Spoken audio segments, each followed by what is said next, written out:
ভগবানের কথায় উল্লেখ আছে যে রইব মায়েসে তোমার সকাশে আমি যে জগৎপতি মায়েসেতে স্নানে উড়িষ্যায় ভোজনে রবে চিরদিন থাকি। আমাদের মায়েসের স্নানযাত্রা হচ্ছে সব থেকে বিখ্যাত। এই স্নানের সময় সেই নীলকণ্ঠ পাখির ইতিহাস, সেই নীলকণ্ঠ পাখি উড়ে এসে বসে এবং চিরাচরিত প্রথা অনুযায়ী 28 ভরা গঙ্গা জল এবং দুমন দুধ দিয়ে ওনাকে স্নান করে। তার পরের দিন থেকে ওনার জ্বর আসে বলা হয়, আমরা বলি প্রেমের জ্বর। এই সময় বলা হয় অনবসর সেবা, ওনার অনবসর কাল বলা হয়, অনবসর সেবা চলছে। এই সময় কোনো কোলাহল চলবে না, কোনো কাঁসর ঘন্টা বাজবে না, সম্পূর্ণ উনি নিবৃত্তে আড়ালে থাকছেন। এই সময় ওনার অঙ্গরাগ সাধন, যিনি অঙ্গরাগ সাধন করেন খুব পবিত্রভাবে পট্টবস্ত্র পরিধান করে মহাপ্রসাদ সেবন করে তিনি অঙ্গরাগ সাধন করেন। এবং যিনি ভাস্কর,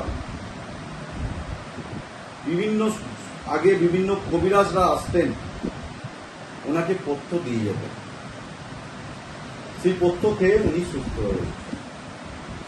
এবং এই যে অঙ্গরাগ যে সাধন হয় সম্পূর্ণ ভেষজ, কোনো কেমিক্যাল রং কিন্তু ব্যবহৃত হয়।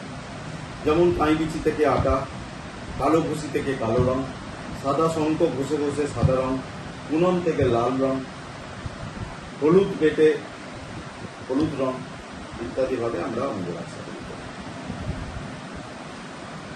এই সময় ওনার যে প্রতিনিধি, জগন্নাথ দেবের প্রতিনিধি হচ্ছেন মদন মোহন এবং গৌরগোবিন্দ, মা সুভদ্রার প্রতিনিধি হচ্ছেন ভূদেবী এবং শ্রীদেবী, এবং বলভদ্র দেবের প্রতিনিধি হচ্ছেন নৃসিংহ মহারাজ, নৃসিংহ ঠাকুর, রাম আর কৃষ্ণ।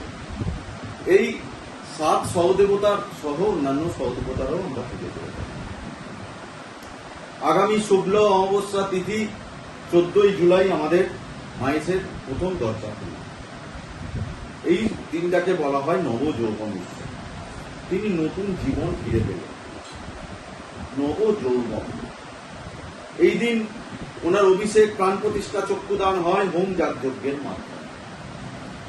ওনাকে স্বর্ণ অলঙ্কারে ভূষিত করা হয়, পুষ্পমাল্যে ভূষিত করা হয়, সোনার মুকুট পরিয়ে দেওয়া হয়, সোনার হাত, সোনার বালা, সব কিছু সোনার পরিয়ে দেওয়া হয়। এবং সকল যারা যারা ভক্তগণেরা আসেন ওনাকে দর্শন করবার জন্য, ওনারা ওনার জন্য মিষ্টান্ন নিয়ে আসেন, কারণ ওই দিন উনি মিষ্টি খান। এবং আগামী 16ই জুলাই হচ্ছে আমাদের 630 বছরের ঐতিহাসিক শ্রীপাঠ মায়েসের রথযাত্রা উৎসব, শুক্লা অমাবস্যা দ্বিতীয়া তিথি। এই তিথিতেই আমাদের এই রথযাত্রা উৎসব সুষ্ঠুভাবে সুসম্পন্ন হয়। আমাদের যথেষ্টভাবে সহযোগিতা করেন আমাদের পুলিশ প্রশাসন, ওনারা যথেষ্টভাবে সজাগ থাকেন, আমার সকল ভলেন্টিয়ারগণরা সজাগ থাকেন, আমাদের সকল সেবায়িতগণরা সজাগ থাকেন, যাতে আমাদের এই রথযাত্রা উৎসবে যে অগণিত ভক্তদের ফল নামে, যাতে কোনো ভক্তদের যাতে কোনো অসুবিধা না হয়, তার জন্য সকল আধিকারিকগণ, বিভিন্ন আধিকারিকগণরা সজাগ থাকেন। এবং এই সময় যে 16ই জুলাই যে রথের দিন সকালবেলা ভোরবেলা 4:30টার সময় আমাদের মঙ্গল আরতি হবে। মঙ্গল আরতি হয়ে যাবার পর ওনার দরজা সম্পূর্ণ মঙ্গল আরতির সময় দরজা খুলে যাবে। তারপরে অগণিত ভক্তের ঢল নামে সকাল 8টার সময় ওনার ভোগ নিবেদন করতে হবে। আমরা করি সকাল 8টার সময় ওনার ভোগ নিবেদন করি, খিচুড়ি, অন্ন, পায়েস, এই 3 নিয়ে মায়েস আমরা বলে ওনাকে দিতে হয়। খিচুড়ি, অন্ন, পায়েস। উনি ভোগ খেয়ে উনি বাইরের চাতালে উনি বেরিয়ে চলে আসেন। উনি এতটাই দয়ালু, ভক্তরা আসছে ওনার কাছে, উনি ভক্তদের জন্য উনি বাইরে বেরিয়ে আসছেন, যাতে সকল ভক্তগণেরা ওনাকে দর্শন করেন। জগন্নাথ সংস্কৃতি এতটাই গভীর, জগন্নাথ তত্ত্ব এতটাই গভীর,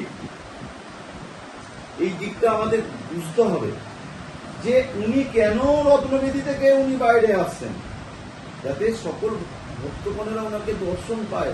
কাউর কোনো দর্শন পেতে গেলে কাউর কোনো যেন অসুবিধা না হয়। এবং উনি নিজে বাইরে বেরিয়ে আসতেন রথে। এই রথের মধ্যে কোনো দেখুন যখন বাইরে বেরিয়ে আসতেন, কে খ্রিস্টান, কে জৈন, কে মুসলিম, কে বাঙালি, কে ব্রাহ্মণ, কে শূদ্র, কে বৈশ্য, সবাইকে উনি দর্শন দিচ্ছেন। উনি এতটাই দয়ালু ছিলেন।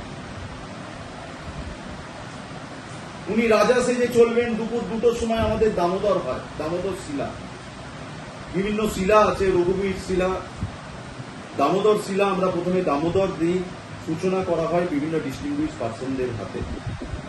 দুপুর 2টোর সময় আমাদের দামোদর হবে।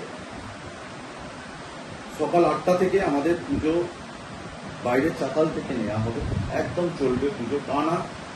দুপুর 2টোর সময় আমাদের নারায়ণ শিলা উঠবে, তারপরে উঠবে মা সুভদ্রা, তারপরে উঠবে বলভদ্রদেব এবং তারপরে উঠবে জগতের নাথ, জগতের পিতা জগন্নাথ।